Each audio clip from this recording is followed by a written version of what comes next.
Welcome to the Rainy Day Rabbit Holes podcast, your escape from the mundane. Dive into the rich history of the Pacific Northwest with us and let your mind wander down the rabbit hole.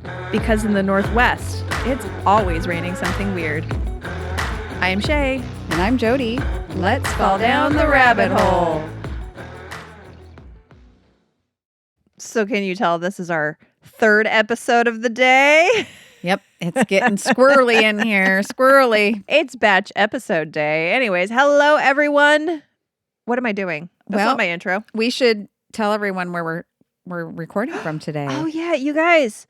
We are recording from our very own studio. AKA Shea nicknamed the Kill Room. The Kill Room, because it is a fully insulated soundproof room in Jody's garage. We could kill someone in here and no one would hear them scream. This is true. And this floor is cement, so we could just hose it out. Exactly. There's not a drain in the floor, but we'd figure it out. We could squeegee stuff. Yeah. We got a shot back. We're terrible. We are going to lure Sir Mix-a-Lot into this room with barbecue. Sir Mix-a-Lot, do know we have your contact for your agent. So we're coming for you. Oh, God, that sounded terrible. Shea's coming for you.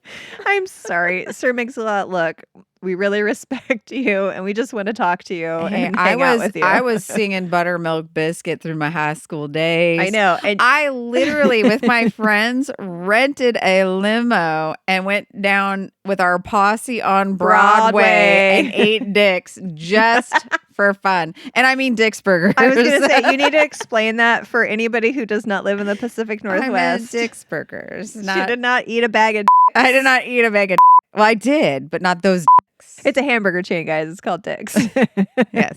It's highly overrated, but very much loved 100%. in the Pacific always Northwest. Thought, we're probably going to get canceled now for saying that, but I've always thought highly overrated. But I will say, okay, now you're going to be on your own here, and because I'm going to get canceled, but I'm not a In-N-Out fan. I'm not the thin patty fan. She likes In-N-Out, but not In-N-Out. Right. I love a bag of dicks, and I love In-N-Out, but I am not talking.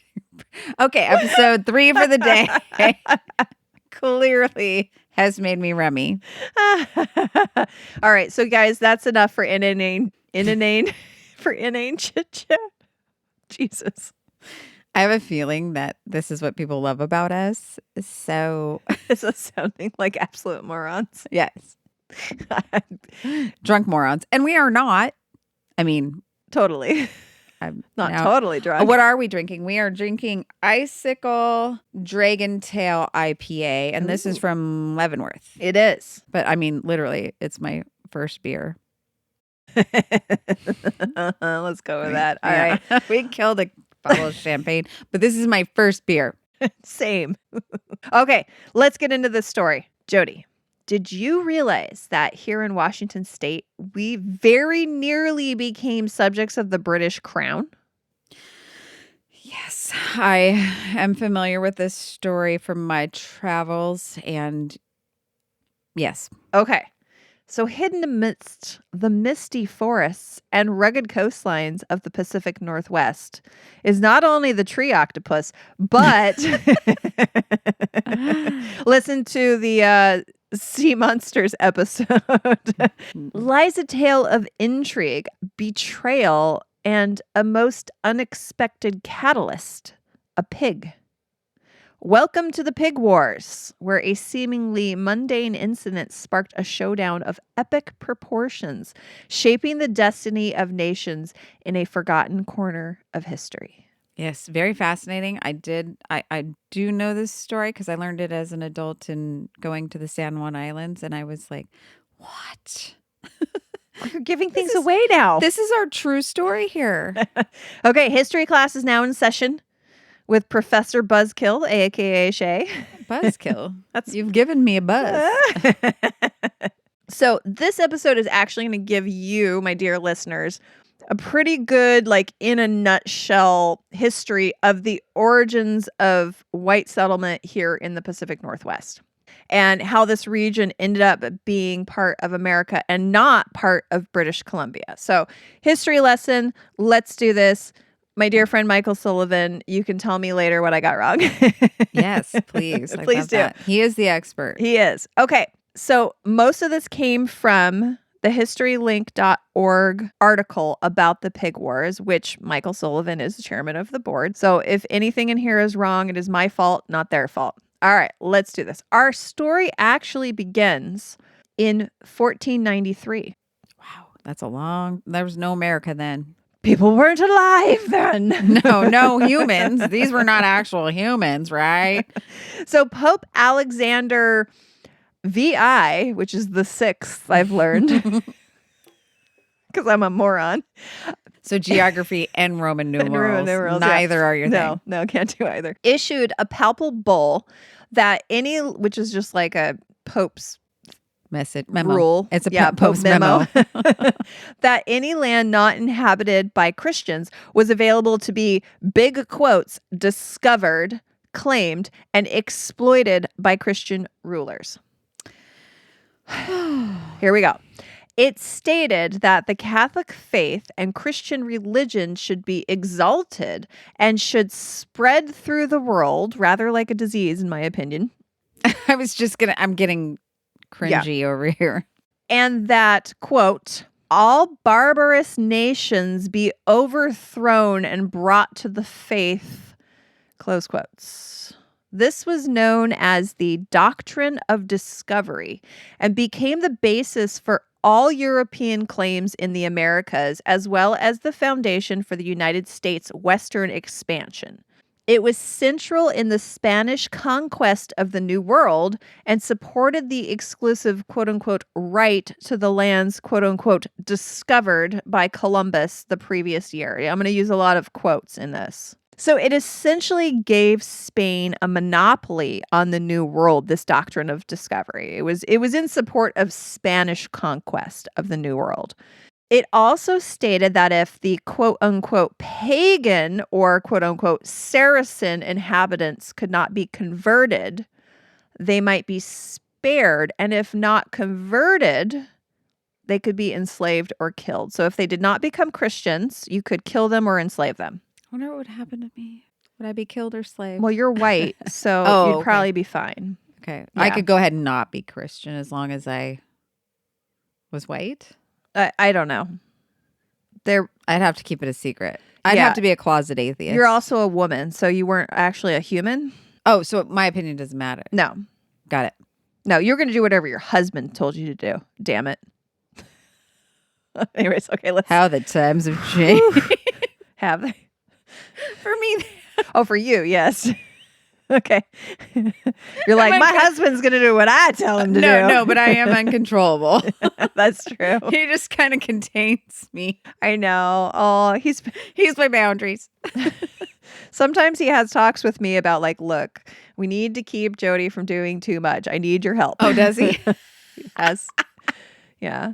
Because he loves you and he cares about you and he's concerned about you. Yes. How sweet. Okay.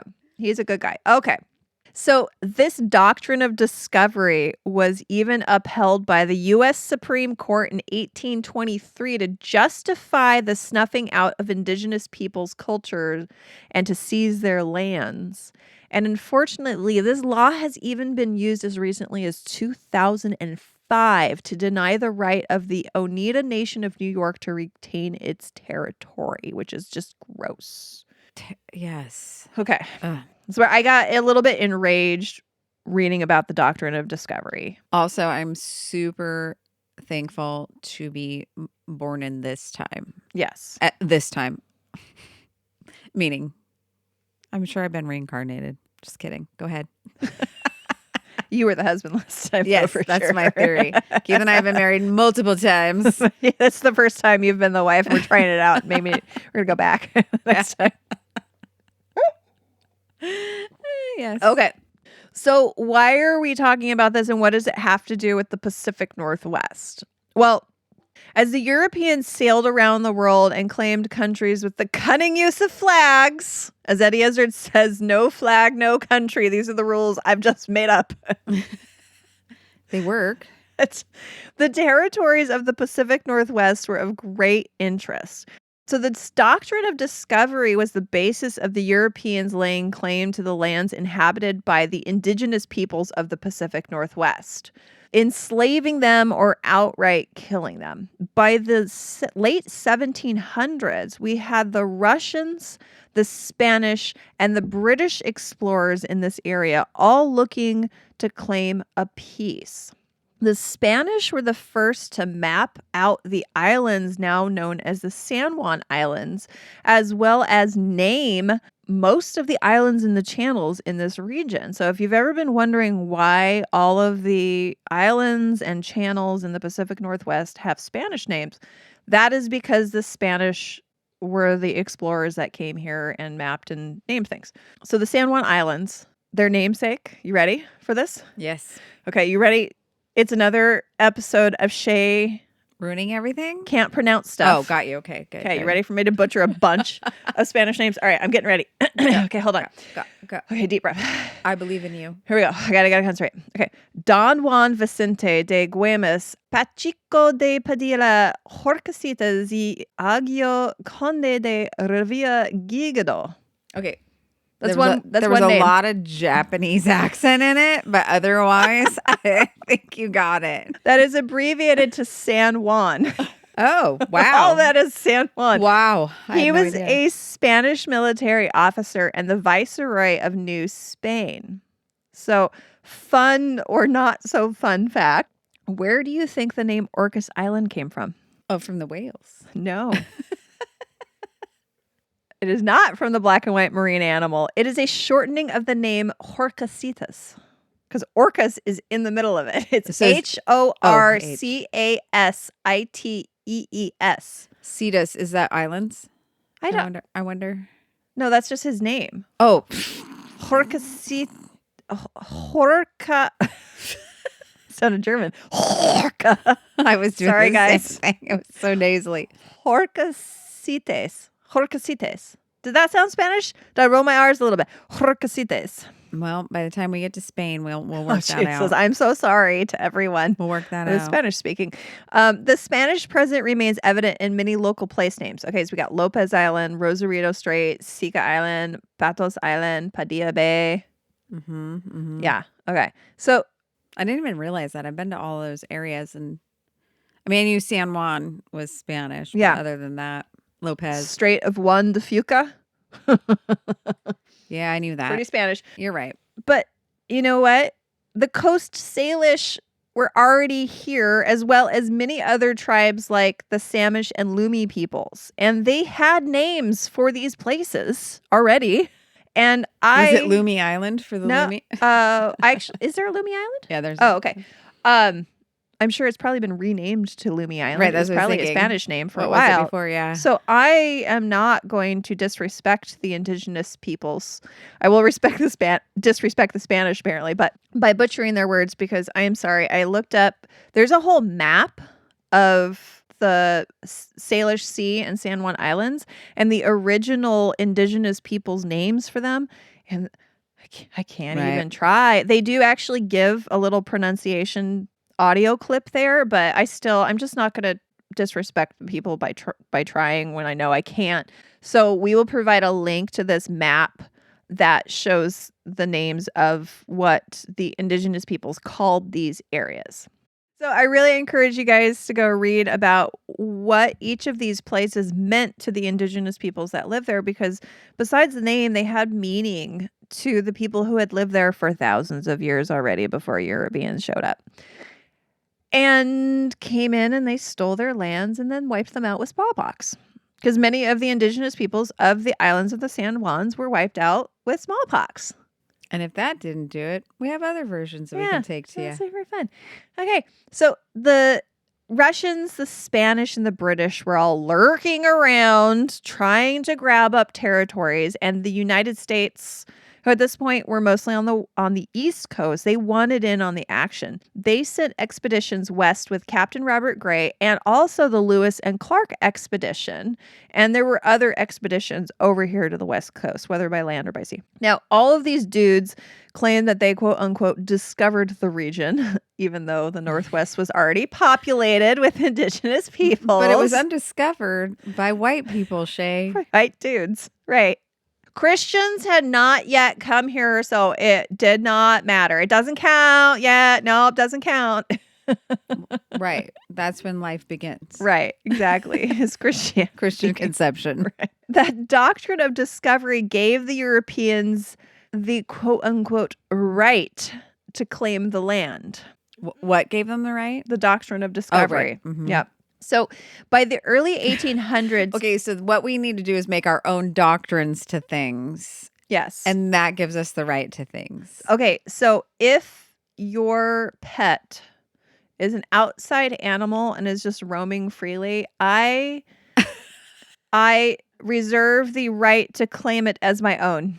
Fair? Fair. I mean, especially with cats. You lay out a little bit of food.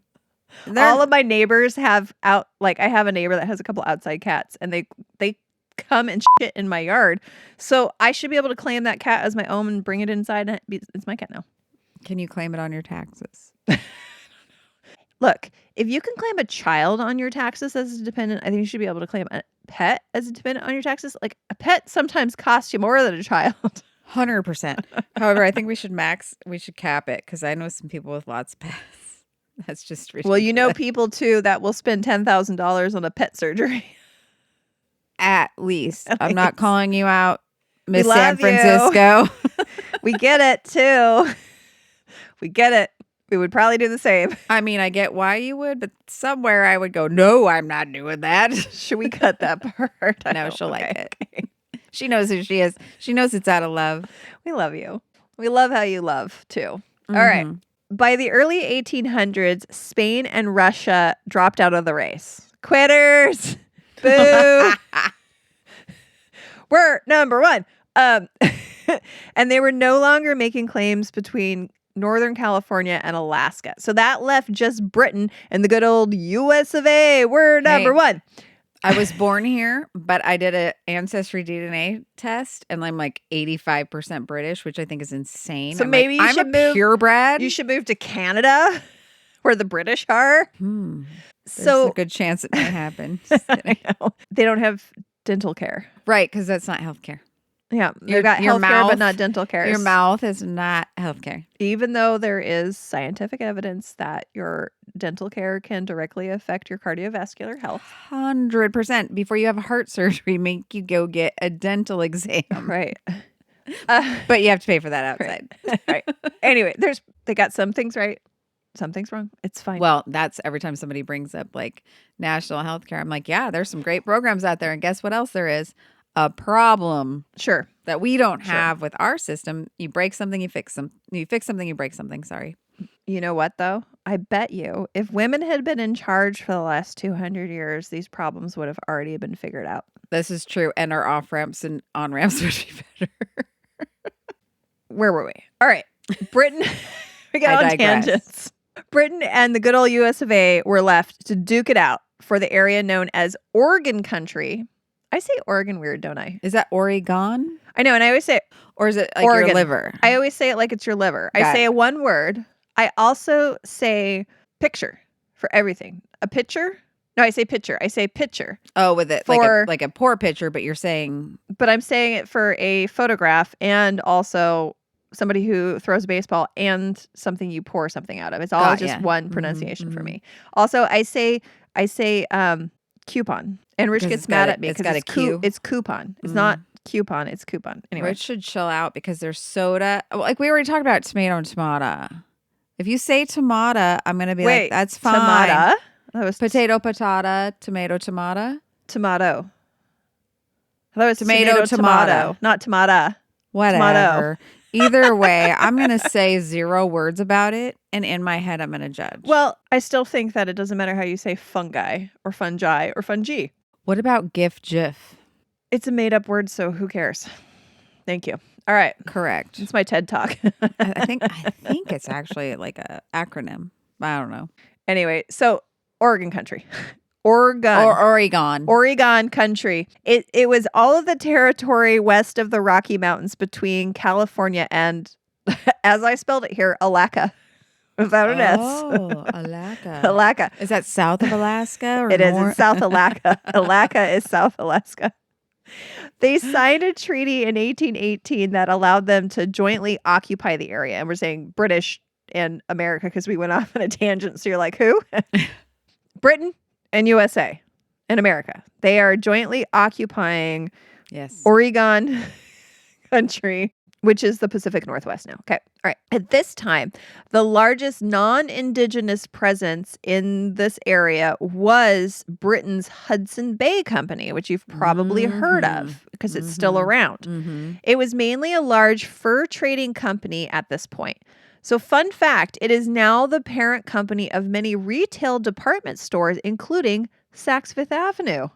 I'm not surprised. No, I did not know that, but I'm not surprised. A very powerful company from that time on. I don't shop there because I cannot afford it. I am too cheap. Fifth? Yeah. I know. I've never even been inside of one. Exactly. I'm way too cheap. We buy our clothes from Costco and Amazon. Yes, thank you. Everybody goes, wow, I wish I could dress like you. And I'm like, oh, you have no idea. This whole outfit's $25. I also, like Macklemore, am a fan of thrift shopping. This giant company had a huge network of trading outposts throughout the region along most of the rivers, which we have a lot of rivers out here. They actually had a good relationship with the indigenous people through the fur trading. So Hudson Bay Company actually was discouraging settlers. They didn't want people to actually come in here and move in and cut down trees because that would disrupt the environment of the fur-bearing animals like the beavers. So they wanted to keep the area pristine so that they could murder the animals. Right. I'm surprised they looked that far ahead. Like they seem to, from running buffalo off the ridge and killing them all at once to overfishing to they never seem to see the preservation in anything. Right. So I'm surprised that they did say we got to keep this. It in a way, it reminds me of like Ducks Unlimited, which they're a conservation, but it's just so that you can go shoot the ducks. They want to conserve the ducks. They're conserving so enough to keep killing them. Right. So it's like a self-serving conservation. Yeah, and I'm just not going to start on the whole killing animals for sport thing. I can't. I'm going to go on a rant, and nobody's going to listen to this anymore. I'm just now starting to struggle with the killing animals to eat them thing. I know. We've been vegetarian since October, and I occasionally eat meat, and now I feel bad when I eat meat, and I think about the animals, and I get a little bit sad. So I plan my meals around meat. That's like the first ingredient that I plan all of my meals around. And now I'm like, for some reason going, that's not nice. So here's old the age thing. Is weird. Since we've been doing vegetarian and most everything is just filled with vegetables, before it would be like, okay, I plan my meal around meat and then, oh gosh, I got to add in a vegetable so I know I'm having my vegetables. But now I don't have to worry about that because everything is made of vegetables. Yeah. Do you find that it's cheaper or more expensive to be cheaper? That's why I was thinking meat's. I mean, when I was thinking about what you just said, I was like, well, that's the cheap part of the meal. All right, let's get back into the story. The Americans, on the other hand, just wanted to settle. So American settlers began to flood into the region, especially the Willamette Valley. Now, I was recently listening to an audiobook of an Anne Rule book, and the narrator kept pronouncing it Willamette. And so I was screaming at the audiobook, yes, it's Willamette. Didn't you vet this person? Vet them. And then also a podcast I love. It's a new podcast, but they were talking about Mary Kay Letourneau, and it took place in Burien, and they were calling it Burien. Whoa. And I was like, it's Burien, god damn it. But I'm not going to write in because I'm not that kind of asshole. I'll just say it on my podcast. I would Karen them. Sorry. I don't want to Karen them. They're so good. They're so good. It's a great podcast. Okay. People are screaming at me every episode with my pronunciation. So fine, I gotta relax. They should write us. If you want to write me about me pronouncing something wrong, please do, because I actually do need to know how to pronounce these Hey, you know what? things. That's accountability, and I don't mind it. No. If we're saying something that upsets people, we have no idea, so please. Yes, and honestly, you writing in to tell me how to pronounce something is less effort than me looking it up. I would rather do the right thing. Yes. Well, I mean, let's be real. We look up a lot of stuff getting ready for these episodes.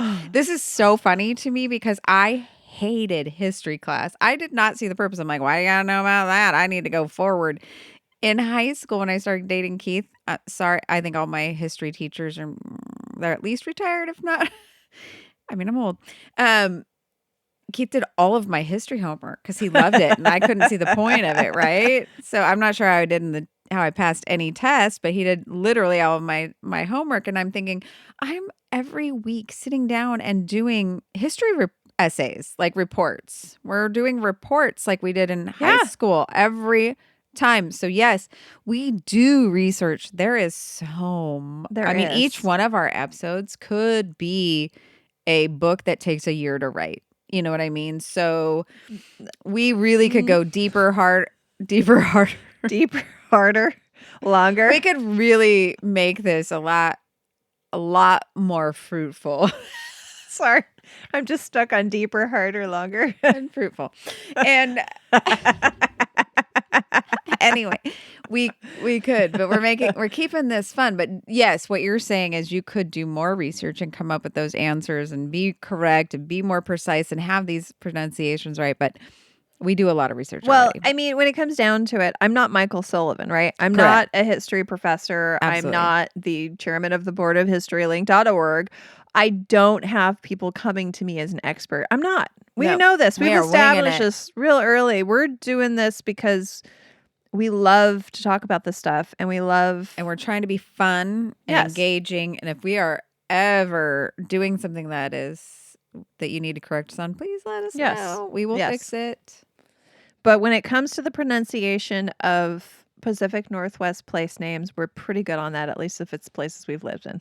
It's Burien. It's Des Moines. Puyallup. It's not Puyallup. What the fuck, lady? Tukwila. Oh, God. Stop. You're killing me. Now I know how to annoy you. Thank you. Okay. It's a little sister job, but this big sister's taking over. I know. All right. We got to get back to the story. Okay, We've done nothing but tangents. That's the name of our podcast. Okay. Okay. Where was I? Okay. That's right. Okay. So the Americans, Hudson Bay Company was trying to keep settlers out. American settlers wanted to come in. So they came in and they were flooding into the Willamette Valley, which is now where you get really tasty wines. Another treaty was ratified in 1846, which divided the mainland Oregon country at the 49th parallel and granted all of Vancouver Island to Britain. However, it did not make clear who got San Juan Islands. Which when you're up there feels like they're all the same, but Vancouver Island's outside of it. So I could see that. There was pretty vague and ambiguous language in the treaty that allowed each side to assume that they owned the San Juan Islands. But for 5 years, nobody tried to occupy the islands. And here's a fun fact. Because drawing lines based on parallels does not exactly conform to coastlines, the 49 square mile tip of the, here we go, Tawassassin, Tsawwwassen, Tawassassin. I feel like TS has no T sound. Swaston? Swassen. Let's go there. Peninsula of Vancouver Island got kind of f***ed. This area is known as Point Roberts. Oh, Point Roberts. And although it is physically attached to the land given to British Columbia, it is located in the area given to the United States, even though it is not physically connected to the U.S.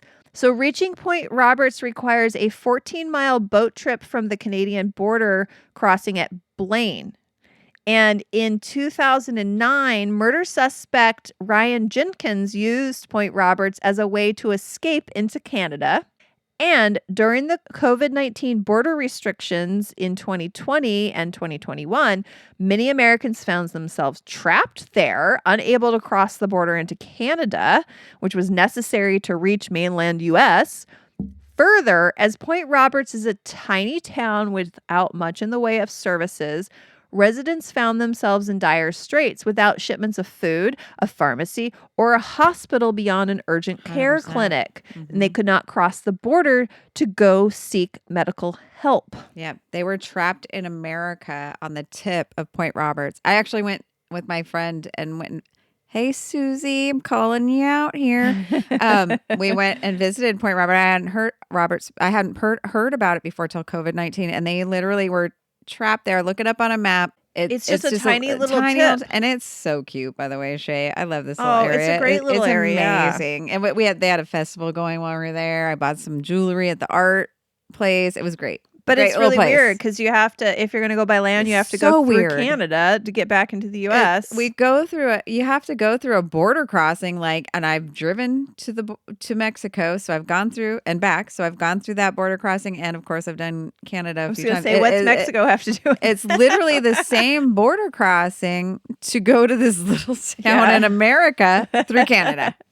So I know it's been an establishing history lesson and tangents up to this point, but this is where things start to get wild. So let's get into it. All right, we got to get back to the pig wars.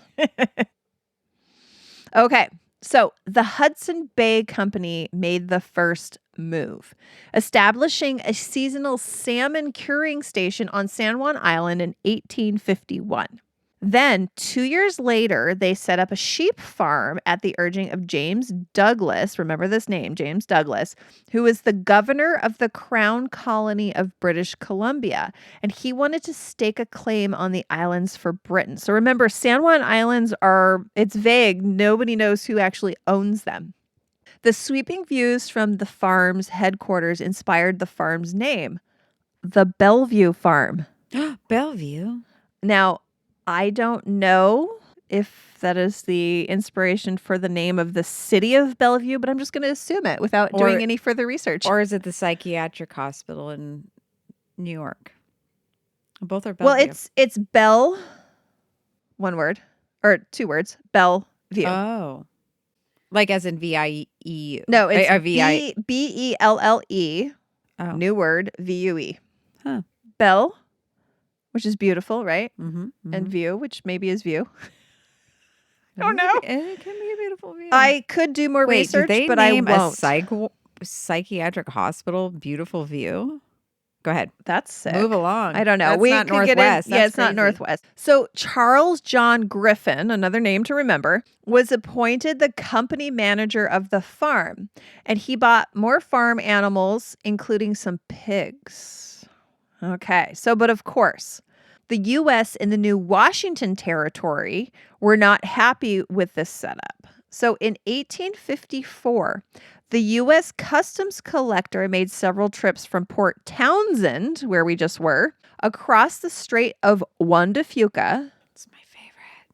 To demand that the Hudson Bay Company pay custom duties on the animals and other goods that they had, as the U.S. claimed, smuggled into the U.S. territories. So AKA San Juan Islands, right? Right. Okay. So shouting and threats ensued between the U.S. agents and the farm managers. At this time, the San Juans were considered by America to be included in Whatcom County, which is the first new county of the Washington Territory. So Whatcom County Sheriff Ellis Barnes repeatedly visited the Bellevue farms to demand the payment of taxes and duties. When Griffin refused, the sheriff said, "Fine, I'm going to auction off your sheep to pay for the taxes." So he basically took possession of the sheep and auctioned them off. Well, just wait.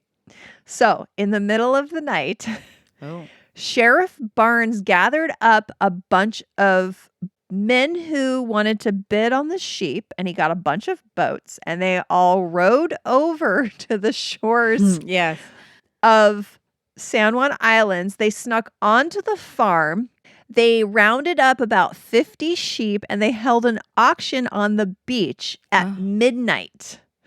What? I mean, the balls on this guy. By firelight. Yes. Like, check out your sheep you're going to auction to buy. But then the bidders were trying to force the sheep into their little rowboats. And they couldn't get them in there. And I'm assuming that there was like rowboats I want my money back. And it was probably hilarious. So after a few hours of this silly scene, they still had not managed to get off the island. And Griffin and his farm hands were alerted to it, and they finally arrived on the scene. So the Americans brandished their guns and took off in their boats with about 34 of the sheep that they had managed to force into them. Mm-hmm. So Griffin, of course, was incensed, and he reported this theft to Governor Douglas in Victoria. Do you know how many sheep he had? Like, was that a half of the sheep? I don't know. I didn't see that. But I just imagine them like trying to force the sheep into the boat, and the boat collapses, and the sheep's pissed off and wet. I'm picturing them trying to pick them up, but then they're wobbling in the boat. And the sheep are just bleeding. I'm sure it was probably the bleeding sheep that brought them to the thing, because sheep can scream. Yes, for sure. Would you like me to do a screaming sheep sound? Do it. I'm going to cut that out. Very close. Thank you. You got to stick your tongue out really far. Yeah. Ooh, yeah, you're getting there. Yeah. Cutting that out. All right. So the news eventually reached Washington, D.C., and the Secretary of State wrote a strongly worded letter instructing the Americans to stop harassing the British until they could resolve this boundary dispute. But the British and the American authorities could not come to a consensus on dividing up the islands, and both groups wanted San Juan, and it was viewed as strategically essential. I'm doing air quotes. It's like the Falkland Islands. Mm-hmm. Strategic sheep purposes. So another ingredient in the mix was American settlers. So there was a very short-lived gold rush in British Columbia, and the disgruntled American gold miners now wanted to settle on San Juan Island. Mm-hmm. So they just came and they were squatting between 1858 and 1859. The original squatters. Yes, the original squatters. So they despised British Governor Douglas, and he detested the American settlers. So as such, he attempted to warn off the squatters and maintain British civil power on the island. But of course, the Americans were like, "F you." They refused to recognize British authority because they considered, they considered the island to be part of America. So like, this is America. America. So Lyman Cutler, a former gold miner, had settled on the island in April of 1859. Gold cutter? Cutler. Lyman Gold Cutler. There's no gold. Lyman Cutler. You added that. Lyman Cutler. Did you say Gold Cutler or did I land that? Just Lyman Cutler. Good grief. So he had settled on the island and was attempting to scratch out about a 160-acre homestead. It was about a mile from the Bellevue Farms headquarters. Cutler's small garden was not fenced, and one of the Hudson Bay's boars kept getting out, and he was rooting around his potato patch. So he drove it away on multiple occasions, and he even complained to Hudson Bay, but when no action had been taken to prevent the pig from rooting up his garden, Cutler shot the pig on June 5th, 1859. He told Griffin what he had done, and he even offered to replace the animal. But when Griffin insisted that the boar was worth $100, Cutler got super pissed. In 1859, he said, "This pig isn't even worth $10. So a few high-level Hudson Bay officials were visiting the farm from Vancouver at that time, and they confronted this angry farmer. And Cutler later claimed that the British officials threatened to arrest him if he didn't pay the $100, but this recollection is disputed. So Cutler's fellow American settlers were having none of it. On the 4th of July, 14 men, almost the entire American population on the island, gathered at one man's cabin just up the hill from the Bellevue Farms headquarters, and they performed a loud flag-raising ceremony with lots of speechifying by every single man, lots of toasts, and a rain of bullets. Up in the air or at each other? I'm assuming up in the air. But at that time, was it still the pistol that you had to like load? Right. I was just thinking, it doesn't matter either way. Up in the air it was is a very at long each other. period because you got one shot and then every you got 5 minutes there was a rain of bullets, right?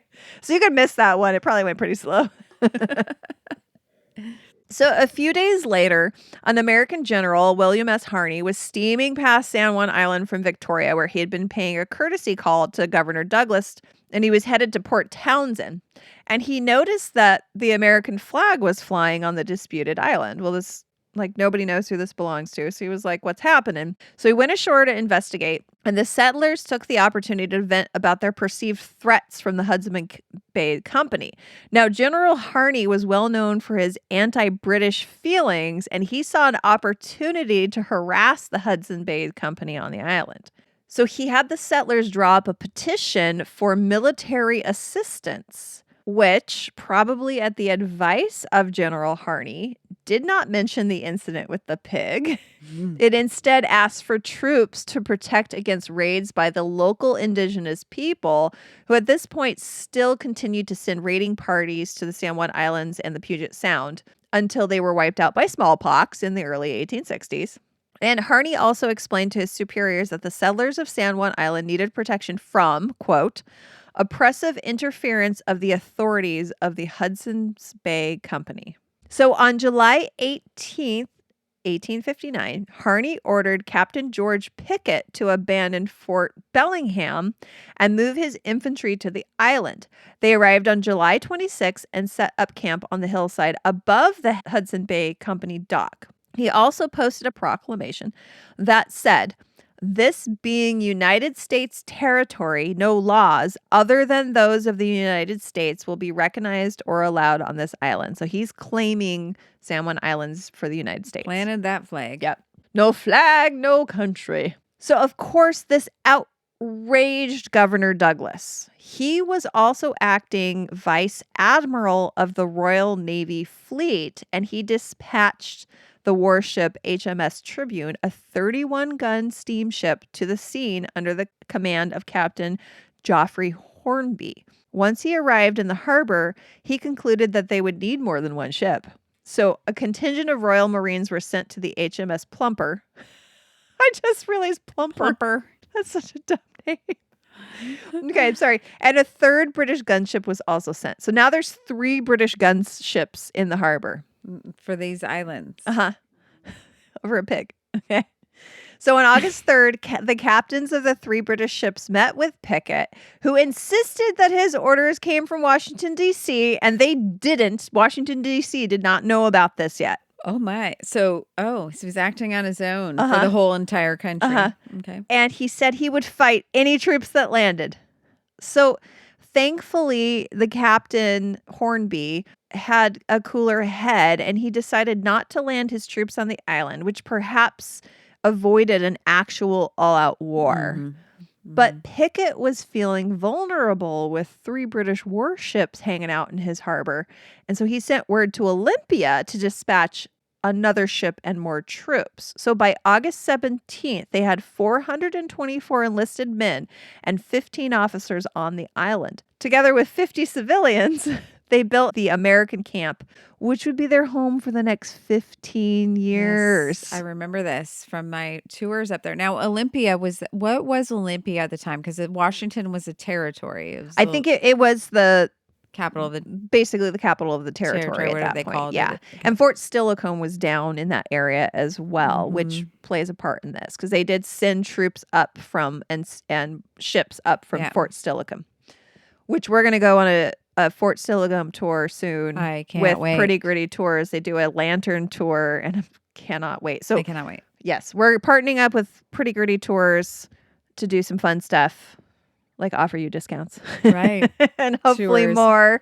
It's good stuff for you, our listeners. Oh my gosh, and us, of course. Yeah, they're great. They know so much about the area. Anyways, back to the story. And they officiate weddings. We'll talk about that later. Oh yeah, we have to tell that story. It's so good. So did I tell you the story? I did not tell you this. So it is the first big spring, beautiful weekend here in the Pacific Northwest. And so I was like, I need to wash my truck. I haven't washed it since like September. So I'm doing a super good detail, and I drive a Toyota 4Runner, which has the big hatchback. And I get in the back and I need to clean the inside of the door. So I pull it shut and I'm sitting in there. And then I realize there's no way to open it from the inside and I'm stuck. And so I had to crawl over the back seat. But I have a shoulder injury, so I can't put any weight on my left hand. So I basically had to slither over the seat like a snake and land on my face in the back seat. This is when you're like, wait, when I was 16, this is no big deal. And my brother gave me this giant straw hat that I was wearing. I call it my Irish sombrero for some reason. I was thinking it was a rice patty hat. I just look ridiculous. I'm slithering over the seat. Anyway, all right. I don't know where that was apropos of nothing. Okay. So at this point, the occupation of San Juan Island was front page news throughout, as I wrote on here, British Columbia, instead of British Columbia, and Washington. And swarms of civilian tourists showed up to watch the action. I mean, it's the late 1800s. What else are you going to do?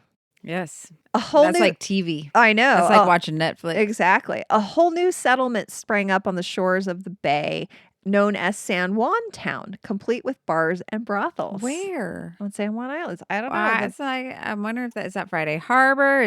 Never Yeah, mind. we need to look into that. Like, what was San Juan Town and what is it now? Right. It's probably Friday Harbor. That's what I was thinking, because Friday Harbor has that stuff. Yeah. I love that area. So both British and American governments tried to send civil magistrates to the island to rein in the growing town of vice, but neither side recognized the other's authority. I love that so much. I could see that. So because of the distance to the actual seats of British and American governments, it was not until September that both the American and British governments found out that they had almost gone to war. Oh my goodness, that's hilarious. Because it's so local, they never passed it on to the boss. I know, and it's so stupid. Okay, so when word got back to Washington, D.C. that the American general had almost started a war with the pig England, wars. Right? They sent the commanding general of the U.S. Army to remedy the situation, one Winfield Scott. So he boarded a steamer in New York on September 20th, and he had to travel down through Panama, up to San Francisco, and finally to Fort Vancouver. Took a minute. However, since he was 73 years old, in poor health, he started at very 50. overweight, right? 3 years later, he got there, and he was nearly immobile. Well, yeah. What was the lifespan back then? It was nowhere near 73 73 years. was like, you're on death's door. Right. And they're like, oh, we don't need him anymore. Send him over there to the Washington Let's put him in the infirmary while we find someone else. Basically.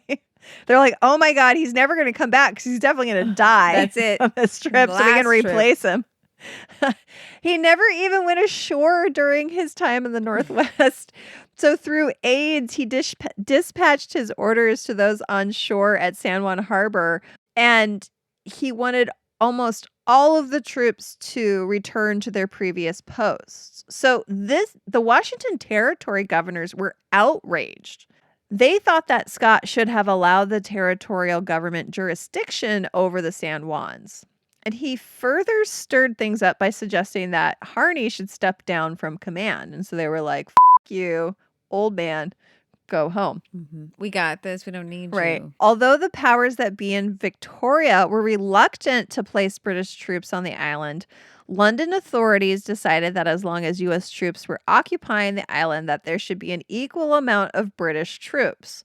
So now America and Britain were jointly occupying the island. This is a tiny island. Like, this is a lot of work. Love it so much, but like you could drive around it 74 times in one day. It's not that important, guys. It's just, I think now it's just like everybody's got their dicks up, right? Right, for sure. And I'm sure it was probably very valuable in the strategic sheep purposes. Yeah, and furs and blah blah. I mean, it's a beautiful area. I'm trying to figure out what was. I mean, it was an uninhabited island, right? Yes. I mean, that's what I was trying to think about. There's no one here. Excuse me, who are these guys? The resources, I guess, were good. What's all of the like headdresses and leather? Who are you? Yeah, move over. Excuse me. This is my You're on my island. So none of the captains and generals put in place on San Juan Island by their respective governments had any expectation that this joint occupation would go on for years. But the American Civil War broke out in 1861. And the San Juan Island dispute was just pushed to the back burner. So for the next several years, the American and British camps learned to just live with each other. Share They were or just whatever. left there. They shared. Yeah. So often they would commingle at feasts and sporting events. And also there's this. So it was like Thanksgiving and the Olympics. Right. And also there's this town, right, that has all these bars and brothels. And both American and British troops would visit the bars and brothels. I bet there was marriages and families and probably that crossed they live over just live their lives. While the military camps kept peace, the American civilians living in the nearby Old Town had a reputation for rowdiness and vice. And most disruptions to the peace came from Washingtonians who chafed at what they saw as military rule. Oh my gosh, that's hilarious. Does that not sound familiar? Yeah, sounds right. That's a Washingtonian for you. It wasn't until 1869, 10 years after the skirmish began. 10 years over a freaking pig. All right. Well, I guess it's over land, but whatever. Right. That negotiations to ratify the boundaries began. It was slow going. Neither side could agree. And finally, both sides agreed to arbitration. Bizarrely, the newly crowned Emperor of Germany, Kaiser Wilhelm I, was designated as the arbitrator. Okay. I guess a third party arbitrator. Yeah. But like the Emperor. And then they named an entire health Germany system after him. Kaiser? Is that who it's named after? No, I'm just kidding. It was thought that he could be unbiased and neutral. So sure. Over a year later, the Kaiser came down on the side of the Americans. And in We won! We're number 1! And in 1872, the San Juan Islands were designated as exclusively American territory. Thus ends 54 years of joint occupation of the San Juan 54. Islands. And by the end, it sounds like they figured out how to do a joint operation. It'd be interesting to see what would have happened if they never came to a resolution. You know what the answer is? Brothels. I mean, it brings people together, I'm Booze sure. and sex.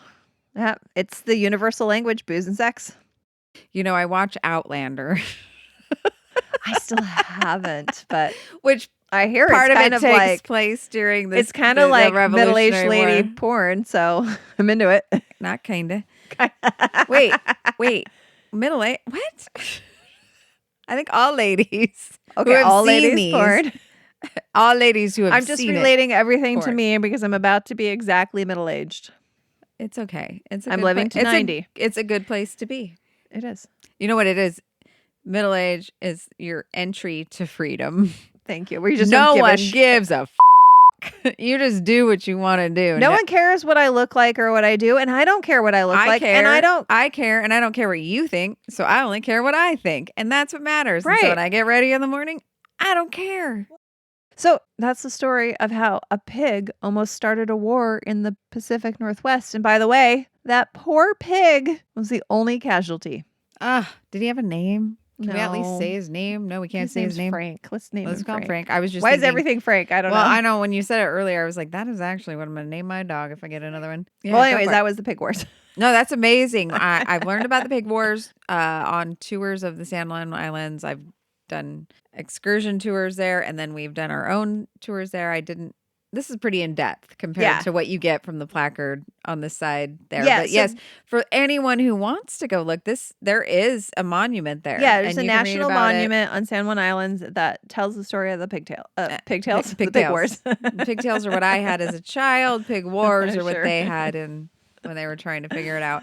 There's also the lime kiln over there. It's a great place to go. It is majestic. It is beautiful. Yeah. There is it's something that should be on your bucket Yes, list. if you come to visit the Pacific Northwest, definitely take a trip to the San Juan Islands. It's beautiful. And just know our history here.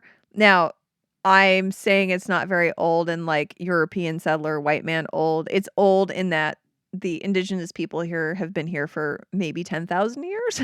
Yeah, right. But, the indigenous people in this area kept mostly oral histories, so there's not as much written history. So, and also white settlers came in and kind of wiped out the indigenous peoples, so we don't have a ton of records of their history, and it's been pushed down a little bit. But as far as European white settlers, the history here only goes back to the early mid 1800s, which is not that long. No.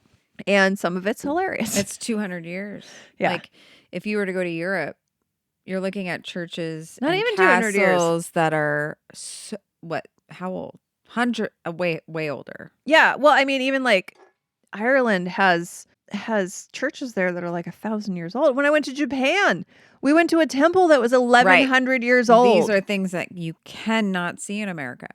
You just can't. I mean, because the indigenous peoples just didn't build monuments like we do. 100%. So, like, I mean, say we, like, you know, I know Western, I hate saying that because I feel like I'm supposed to take on then all of the occupation and the savage killing and then the slavery. And I'm not personally responsible for not any only of that. I don't have anyone who's benefited from that in my genetic line. No one's benefited from any of that. So I need to stop saying we. I know. We as in white people, I guess. I have, and my family have benefited from the ever controversial privilege of being white. I did not get born with a silver spoon in my mouth, nor was I rich, nor was I gifted opportunities like, a job. But I have been, Shea and I got pulled over on our last road trip. Mm-hmm. Quite a pleasant experience. We even giggled. And he said, go about your way, and gave me nothing. And that is white privilege. Yeah. That's where I see it. Yeah. Mm-hmm. Or we're just super and hot. I was naughty. I was so naughty. You were, but we were just very hot also. It was probably well, there is that. But if I was not I'd have been questioned a lot harder. Yeah. If you looked a little bit He literally different. told me to mind my manners and go about my business. We know this is a nice new car, but it can get you in trouble. This car will take care of you, but it will also get you in trouble. Yes. So, guys, the history of the Pacific Northwest is really interesting and really fun. And we're going to get more into indigenous history. We're not just going to talk about European settlement here, but we do talk about that a lot just because there's a lot of silliness that goes on, like the pig wars, and it's fun to talk about. I mean, rabbit holes are our tricks. It's got to be weird. It's got to be quirky, and it's got to be something that we didn't know. Exactly. So I don't know where I was going with that. So follow us on our website. I'll let you take this over because you're good at this. So, guys, we appreciate your support. Thank you so much for listening. Welcome to all of our new Irish listeners. You are now 13% of our listenership, which is pretty amazing. Hey, I love that because it's so funny. I feel like Ireland, Scotland, England, you are very much, we are akin to you in our weather, it just feels the same. Yes. Yeah, Newell's and I have been swapping our weather forecasts, and it's pretty much the same. Which means that what grows here and what lives here. We're also green, too. Yeah, exactly. So thank you so much to all of our new Irish listeners. But for now, thank you so much for listening. Please support us by telling a friend or a family member. Send them to our website, rainydayrabbitholes.com. Share. They can listen on Spotify, Apple Podcasts, wherever they get podcasts. And follow us on social media. You can find us on Facebook, Instagram, Threads. We are on X, but I'm never on there because I refuse to support a megalomaniac. Occasionally on TikTok, but Facebook, Threads, Instagram is where to find us. Temporarily on TikTok as long as it exists. Yes. I post once every 2 weeks on there. It's fine. Anyways, guys, we'll see you next time and see you down the rabbit hole.